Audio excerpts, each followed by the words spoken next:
Hello, this is शुभा सिंह और आज मैं लेके आई हूँ क्लास 7 का चैप्टर वेस्ट वाटर स्टोरी। इसमें हम लोग डिस्कस करेंगे। सबसे पहले हम लोग बात करेंगे कि वेस्ट वाटर क्या होता है। तो जब जब हम डिफरेंट वर्क्स में वाटर को यूज़ करते हैं, ड्रिंकिंग में, बाथिंग में, कपड़ों को धुलने में, फूड को कुक करने में, यूटेंसिल्स को वॉश करने में, टॉयलेट्स में फ्लश करने में, तो ये जो यूज्ड वाटर होता है यही कहलाता है वेस्ट वाटर। और इसमें फेसिस भी इंक्लूडेड रहता है।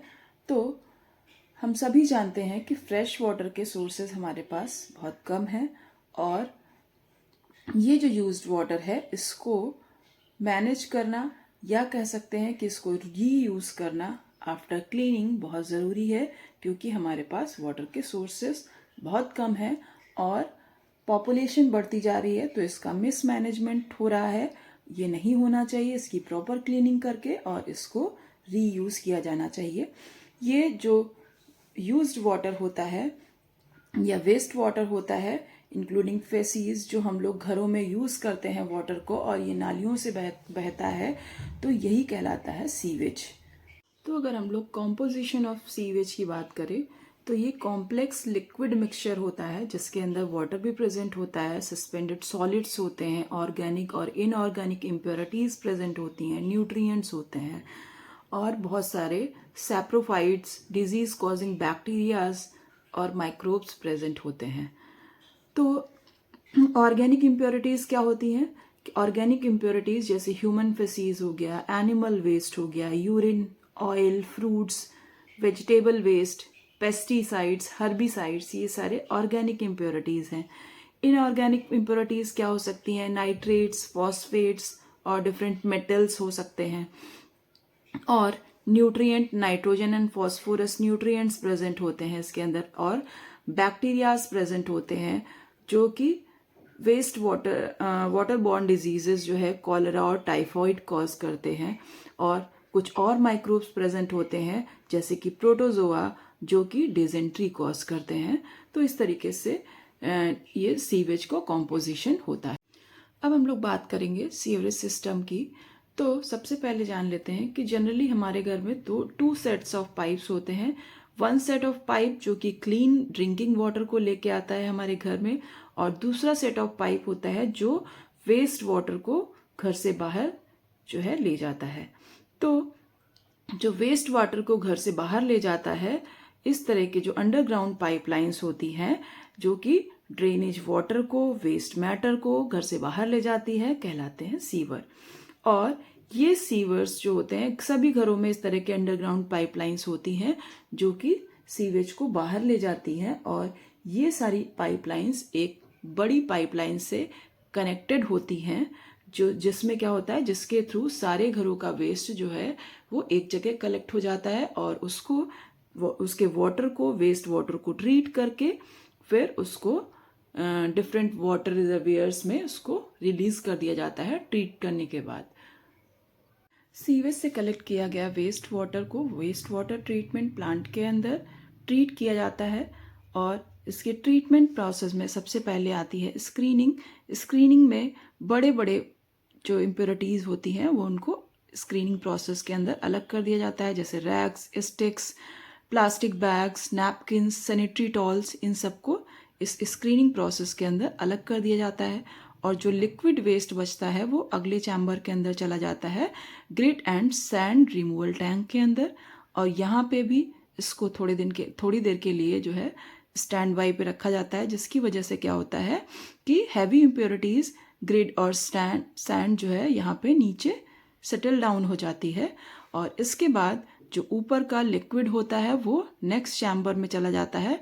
इसको हम फर्स्ट सेडिमेंटेशन टैंक बोलते हैं। यहाँ पे बैक्टीरियाज, डाइजेस्टिव बैक्टीरियाज प्रेजेंट होते हैं जो कि क्या करते हैं, इसके अंदर जो ऑर्गेनिक इम्प्योरिटीज़ हैं उसको डिकम्पोज कर देते हैं। और जिसके डिकम्पोजिशन की वजह से क्या होता है कि जो ऑर्गेनिक वेस्ट है वो नीचे सेटल डाउन हो जाता है स्लज और सॉलिड वेस्ट के फॉर्म में।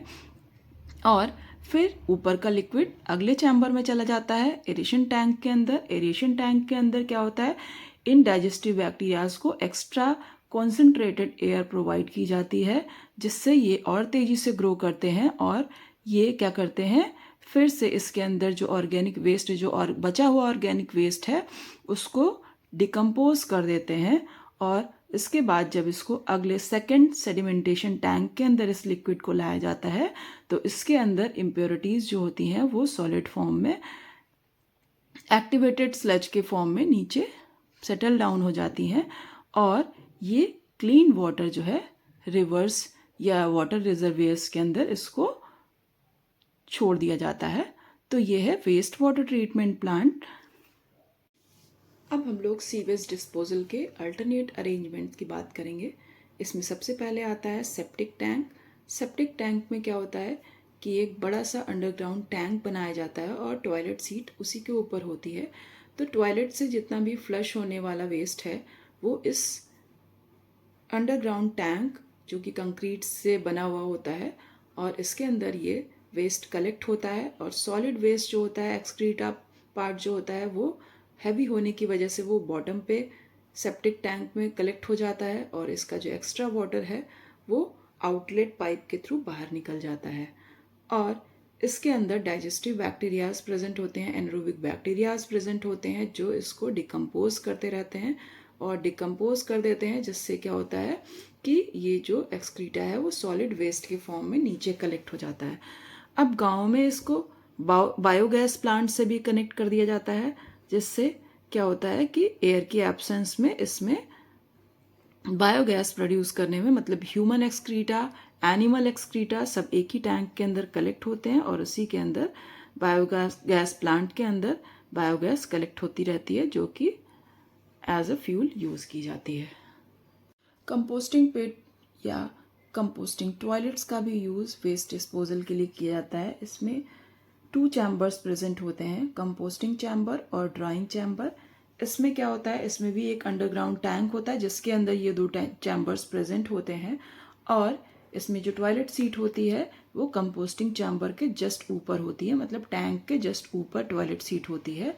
और जब ह्यूमन एक्सक्रीटा कंपोस्टिंग चैम्बर के अंदर कलेक्ट होता है तो वहाँ पे micro organism, aerobic micro organism bacterias present होते हैं और ये इसको डिकम्पोज करके कंपोस्ट में कन्वर्ट कर देते हैं। और उसके बाद ये शिफ्ट हो जाता है ड्राइंग चैम्बर की तरफ और ड्राइंग चैम्बर में इसका एक्स्ट्रा मॉइस्चर एब्जॉर्ब कर लिया जाता है और यहाँ पे मैन्योर कलेक्ट हो जाती है, जिसको कि टाइम टाइम पे खाली किया जाता है और इसको एग्रीकल्चर में यूज़ किया जाता है।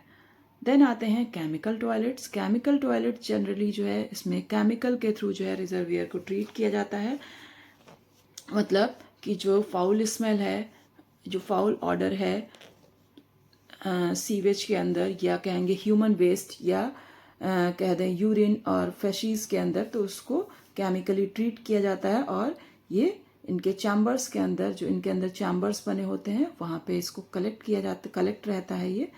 और इनका जनरली यूज़ जो है किया जाता है लार्ज आउटसाइड जो गैदरिंग होती है, जैसे म्यूज़िक फेस्ट हो गए, मैरिजेस हो गए या शूटिंग्स हो गए, इन सब जगहों पे इस तरह के पोर्टेबल टॉयलेट्स का यूज़ किया जाता है।